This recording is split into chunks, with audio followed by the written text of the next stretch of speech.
बिस्मिल्लाहिर्रहमानिर्रहीम।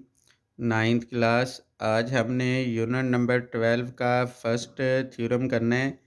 इसकी स्टेटमेंट लिखी है, any point on the right bisector पर कोई भी point is equi distance from it's and point, वो इसके एंड पॉइंट से इक्वी डिस्टेंस पे होगा। यानी राइट बाइसेक्टर है लाइन सेगमेंट का। तो सबसे पहले हम डायग्राम बनाएंगे। हम इस तरीके से लाइन सेगमेंट ड्रॉ कर लेते हैं। ये आप कोई भी इवन नंबर ले लें, इवन नंबर ज़रूरी नहीं है, लेकिन उसका हाफ जो है वो इजीली हम फाइंड आउट कर सकते हैं। ये हाफ हो गया, यानी राइट बाइसेक्टर है ना। बाइसेक्टर कहते ही उसको है जो दो बराबर हिस्सों में तकसीम करे, और राइट जो 90 के एंगल पे हो।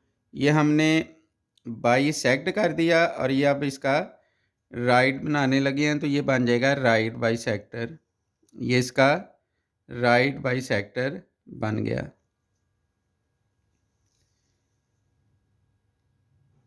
इस तरीके से हम एरो लगा लेंगे। ये लाइन सेगमेंट है, एक लाइन सेगमेंट है ए, ये है बी, और उसका राइट बाइसेक्टर, उसका नाम हम रख देते हैं L.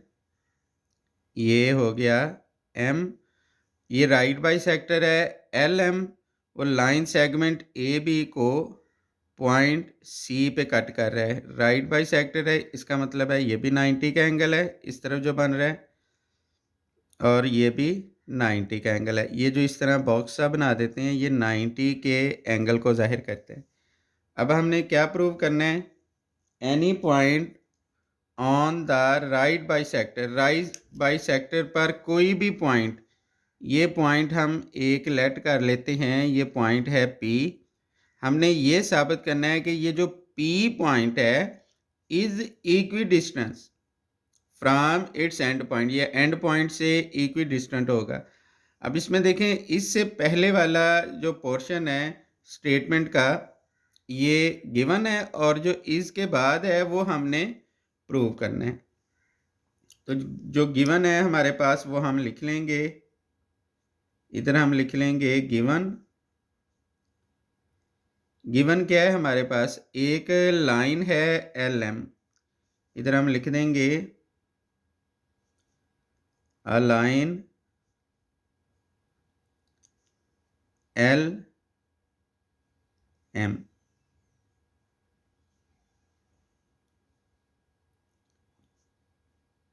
Intersect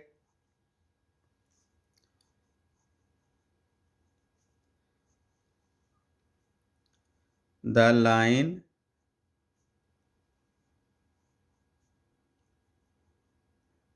line segment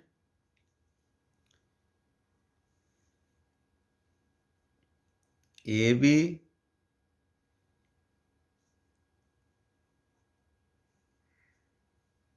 at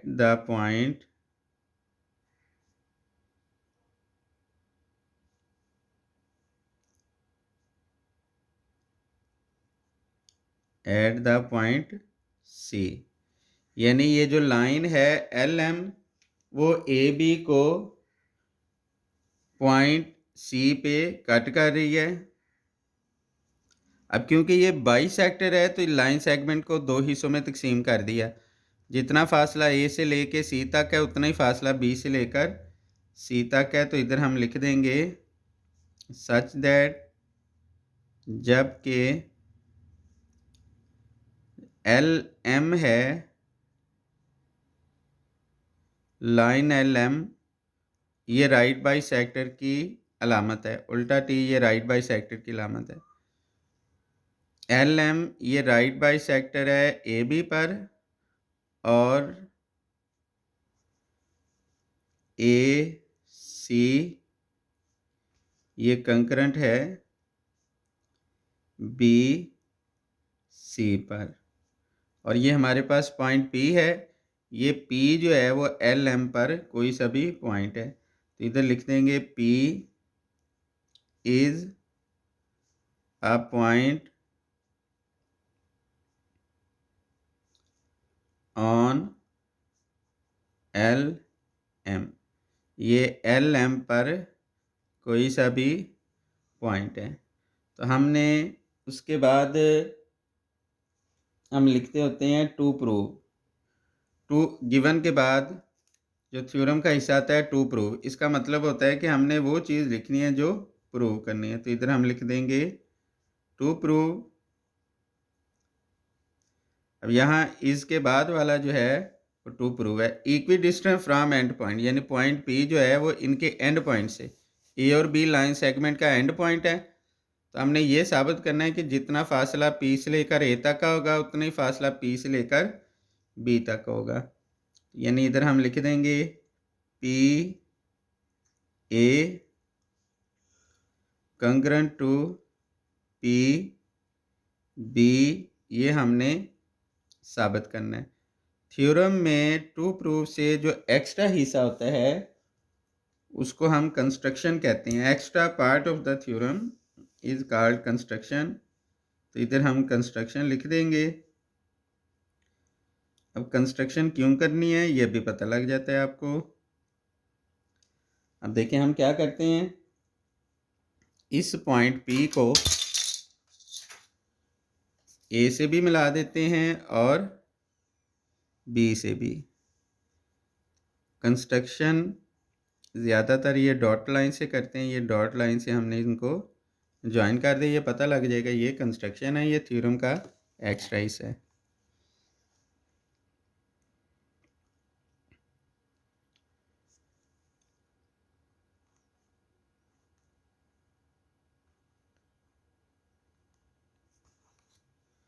अब हमने क्या किया, join point P with A and B।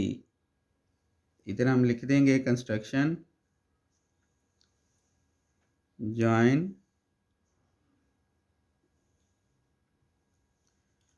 Point P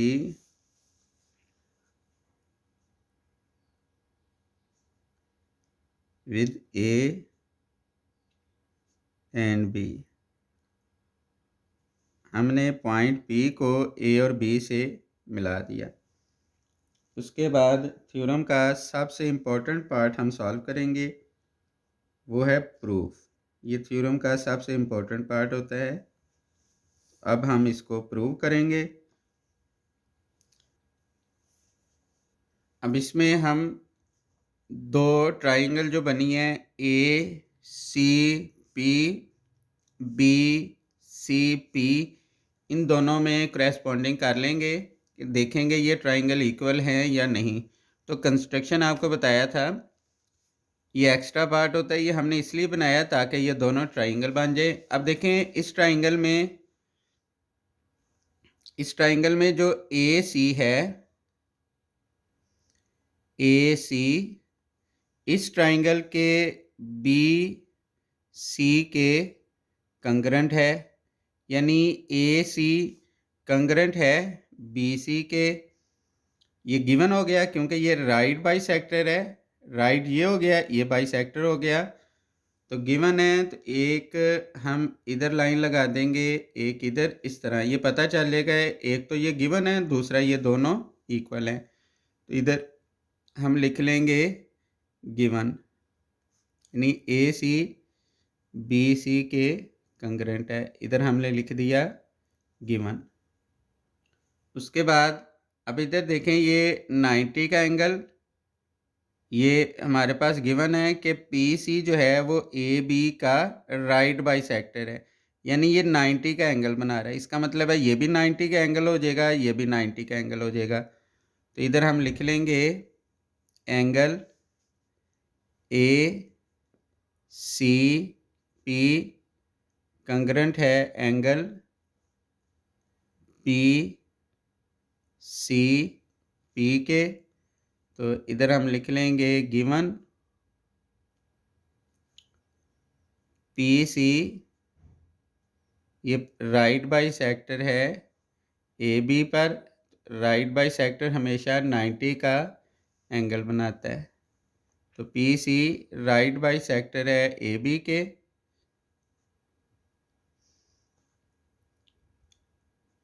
so that angle eight सी पर जो एंगल है वो 90 का बन रहा है। तो ये दोनों चीज़ें कंकरेंट होगी। उसके बाद अब ये जो ए सी पी है, इसमें भी पी सी है, इसमें भी पी सी है। ये जो साइड पी सी है दोनों में है, तो इसका मतलब है ये भी कंकरेंट है। तो इधर हम लिख लेंगे P C congruent to P C, ये दोनों में है, तो इसको हम लिख लेंगे कॉमन। तो इधर आ जाएगा कॉमन।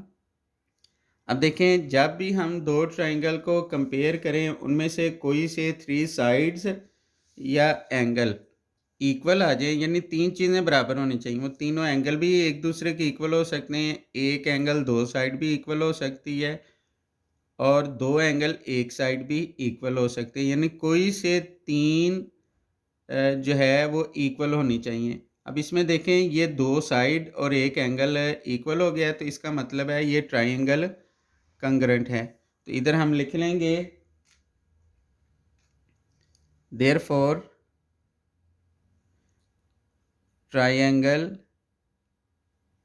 ए सी पी ये कंग्रेंट है ट्राइंगल बी सी पी के। अब ये कैसे इक्वल हुई?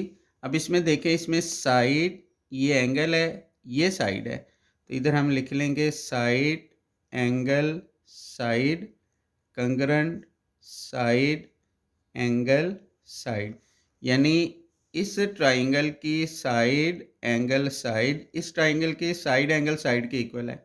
तो ये दोनों ट्राइंगल इक्वल हैं। अगर दोनों ट्राइंगल इक्वल हैं तो इनकी करेस्पॉन्डिंग साइड्स भी इक्वल होंगी। तो इसका मतलब हो गया हैंस जो पी ए होगा वो कंकरेंट होगा पी बी के। क्यों? जो अभी आपको बात बताई है कि ये दोनों ट्राइंगल कंकरेंट हैं, तो कंकरेंट ट्राइंगल की करेस्पॉन्डिंग साइड भी कंकरेंट होगी। इसके करेस्पॉन्डिंग ये है, तो इधर हम लिख देंगे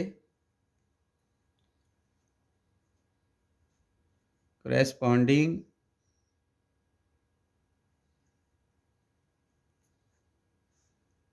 साइड्स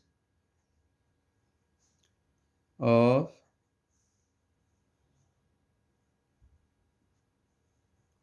कंग्रेंट